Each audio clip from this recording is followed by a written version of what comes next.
जी हां दोस्तों, एक तरफ संविदा कर्मचारियों की सरकार को दो टूक अब सरकार के सामने रख दी नई मांग, तो दूसरी तरफ उपनल कर्मचारियों के मामले में उत्तराखंड सरकार को लग गई सुप्रीम फटकार। उपनल मामले में सुप्रीम कोर्ट ने अपने बड़े फैसले के जरिए राज्य सरकार को तगड़ा झटका दे डाला, खारिज कर दी बल याचिकाएं। क्या कहा सुप्रीम कोर्ट ने, कितना पड़ेगा फर्क और असर, क्या संविदा कर्मचारियों का संघर्ष यहां हो जाएगा खत्म, सब बताऊंगा अपने इस वीडियो के जरिए, रिपोर्ट के जरिए। दोस्तों आपको नमस्कार, पहला मैं पंकज रौतेला, आप देख रहे हैं उत्तराखंड न्यूज। दोस्तों खबर बेहद अहम है, वीडियो को जरूर देखिएगा।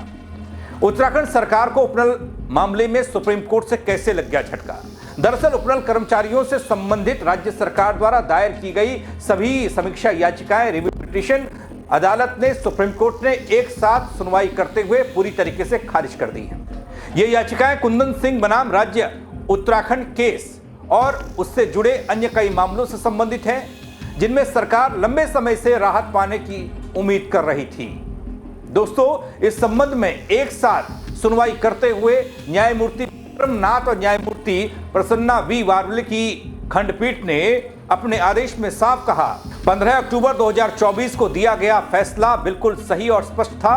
अदालत ने स्पष्ट तौर पर यह भी कहा कि पूर्व में स्पष्ट है और आदेश में किसी भी तरह की स्पष्ट त्रुटि नहीं है, यानी कि रिव्यू का कोई औचित्य नहीं बनता। कोई बताता चलूं कि राज्य सरकार ने 2019 से 2021 के बीच दायर अलग अलग एसएलपी और सिविल अपील पर दोबारा विचार करने की मांग सुप्रीम कोर्ट से की थी, लेकिन सुप्रीम कोर्ट ने विलंब क्षमा करने के बावजूद ये मान लिया कि याचिकाएं मेरिट पर खरा नहीं उतर रही हैं। इसी के साथ अदालत ने इस मामले से जुड़े सभी लंबित आवेदनों को निपटा दिया एक साथ। दोस्तों उपनल कर्मचारियों का यह मुद्दा, यह संघर्ष सालों से विवादों में रहा है, चलता आ रहा है। इस मामले में सुप्रीम कोर्ट पहले ही कर्मचारियों के पक्ष में फैसला दे चुका था और राज्य सरकार उस फैसले को बार बार चुनौती देती रही।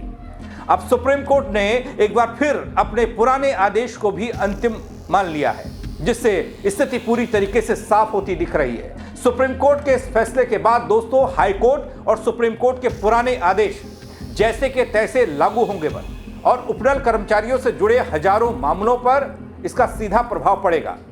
इसके साथ ही दोस्तों उपनल कर्मचारियों द्वारा लंबे समय से की जा रही समान कार्य समान वेतन और नियमितीकरण की मांग पर अब राज्य सरकार की आगे की कानूनी राह भी पूरी तरीके से बंद हो गई।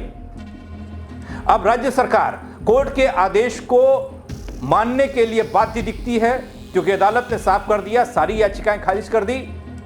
अब क्या करेगी बल सरकार। हालांकि अब तक सरकार से जब भी वार्ता हुई, सरकार एक कमेटी दर कमेटी बनाती रही, दूसरी तरफ सरकार सुप्रीम कोर्ट और हाई कोर्ट के उन फैसलों पर देखती रही। जब हाई कोर्ट ने फैसला दिया तो उसके खिलाफ सुप्रीम कोर्ट सरकार चली गई और सुप्रीम कोर्ट में कई याचिकाएं लंबित चल रही थी और कई बार यह भी कहा गया कि मामला सुप्रीम कोर्ट में है, वहां से क्या कमेंट आता है उसके बाद आगे की रणनीति बनाई जाएगी। लेकिन अब सुप्रीम कोर्ट ने भी स्थिति साफ कर दी है। सरकार द्वारा विधानसभा के माध्यम से इसका तोड़ निकालने की कोशिश हो सकती है, लेकिन चुनावी वर्ष होने की चलते शायद कुछ ऐसा हो पाए, ये उम्मीद उपनल कर्मचारी, संविदा कर्मचारी कर रहे हैं। लेकिन इससे सरकार को उपनल कर्मचारियों के आक्रोश का सामना भी करना पड़ रहा है। मौजूदा वक्त में ये तस्वीर हम देख रहे हैं परेड ग्राउंड की, जहां पर लगातार संविदा कर्मी अपनी मांगों को लेकर अडिग हैं। सब कमेटी बनी, उसका भी विरोध हो गया। ये कह दिया गया कि हमारे साथ कमेटी खेला जा रहा है। उत्तराखंड में दोस्तों नियमितीकरण की मांग को लेकर संविदा कई दिनों से देहरादून के परेड ग्राउंड पर बैठे हुए हैं। अनिश्चितकालीन हड़ताल चल रही है। हालांकि बुधवार को प्रदेश के मुख्यमंत्री पुष्कर सिंह धामी के कैबिनेट ने एक बड़े मुद्दे पर फैसला लिया, जिसके बाद एक उप समिति गठित करने का फैसला हुआ, जो 2 महीने में रिपोर्ट देने वाली है। लेकिन संविदा कर्मियों ने इस फैसले को स्वीकार नहीं किया है। उन्होंने कहा ठीक है फैसला आपका, लेकिन हमारी जो मांगे हैं उन मांगों का क्या होगा। इससे पहले जो 7-8 कमेटियां बन चुकी हैं, उन कमेटियों ने क्या रिजल्ट दिया, क्या कोई हमको बताएगा। संविदा कर्मियों का कहना कि जब तक सरकार की ओर से लिखित आश्वासन नहीं मिलता तब तक आंदोलन जारी रहेगा। दोस्तों, राजधानी देहरादून की कड़कड़ाती ठंड के बीच ये आंदोलन चल रहा है, बढ़ रही है, तापमान कम हो रहा है और संसाधनों का अभाव, लेकिन उपनल कर्मचारी डटे हुए हैं। कई जिलों से हजारों संविदा कर्मी दिन रात यहां बैठे हुए हैं। उनका कहना यह कि 10 से 15 हजार रुपये के मामूली वेतन में घर चलाना नामुमकिन हो रहा है। किराया, बच्चों की फीस और बुजुर्ग माता पिता की दवाइयों का खर्च नहीं उठ पा रहा है और कई सालों से ये वो उठा रहे हैं। 10 से 15 साल से एक ही मानदेय पर काम करने को मजबूर हैं। वेतन बढ़ोतरी नहीं हुई।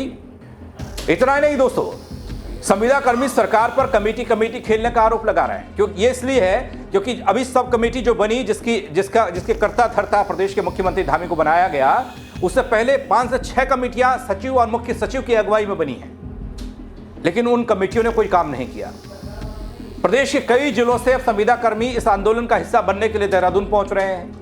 कई कर्मी बताते हैं कि वो पिछले 12 साल से तैनात है और परिवार की पूरी जिम्मेदारी उनके कंधों पर है। गुजर बसर होना मुश्किल है, अब ये आंदोलन करना मजबूरी। उत्तरकाशी से रुद्रप्रयाग में नौकरी करने के लिए जो लोग जाते हैं वो कहते हैं कि घर से दूर 250 किलोमीटर रहना पड़ता है, बच्चों की पढ़ाई का खर्च उठाना पड़ता है, लेकिन मानदेय बढ़ता नहीं।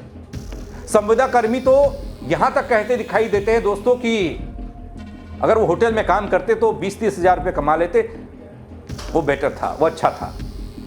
लेकिन यहां कोई फैसला होता नहीं, इंसाफ मिलता नहीं। सालों से लड़ रहे हैं, संघर्ष कर रहे हैं, लेकिन इंसाफ मिला नहीं। आपको बता दो दोस्तों कि कई विभाग ऐसे हैं जहां पर स्थायी सरकारी कर्मचारी अफसर सिर्फ 2 या 3 हैं, बाकी का पूरा स्टाफ संविदा कर्मचारी है।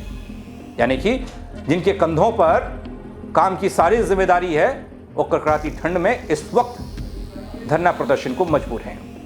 मांग मानदेय की, मांग नियमितीकरण की, जो सालों से सरकारें कहती आई अब करेंगे तब करेंगे, अब होगा तब होगा, अभी भी नहीं हुआ। अब तो सुप्रीम कोर्ट से भी लग चुकी है फटकार। सुप्रीम कोर्ट ने भी याचिका खारिज कर दी। क्या नया बहाना ढूंढा जाएगा बरगलाने के लिए, लोगों को धरना प्रदर्शन खत्म करने के लिए? आप क्या कहेंगे कमेंट के जरिए जरूर बताइएगा। दोस्तों, मेरे साथ जुड़ने के लिए आप सबका बहुत शुक्रिया। जय उत्तराखंड।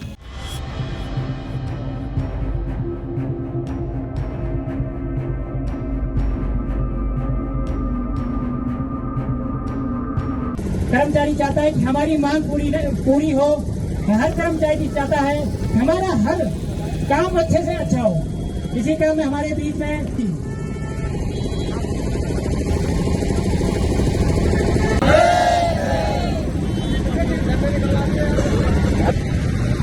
और सकुशल आप देहरादून भी पहुंच गए हैं। मैं देख रहा हूँ उत्तरकाशी हमारी मातृशक्ति के लिए तालियां, जो इस धूप में यहाँ पर बैठी हैं। हमने थोड़ा छाया करने की कोशिश करी उनके लिए, लेकिन